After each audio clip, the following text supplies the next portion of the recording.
sinigang na salmon. Dahil po ako'y nagkakaedad na, syempre kailangan nang kumain ng mga healthy foods. Kaya ito, nagluto po ako ngayon ng salmon.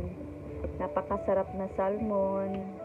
Napaka-healthy po ngayon ng aking mga pagkain. May okra, horenso, at merong ano din po, ito, eggplant. Diba po? Masarap pa ito kaysa sa baboy. Minsan baboy, minsan ano din ng isda. Ayan. Yan po, napakasarap ng isda na yan, salmon. Kain po tayo at hahaluin ko po ito ang aking sinigang.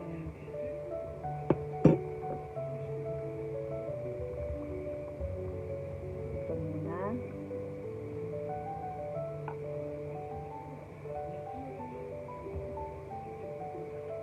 Gustong-gusto ko po yung okra kasi masarap kasi sa sinabawan na sinigang, mas marami yung yung okra. Masarap po kasi ang okra. Ayan, sarap.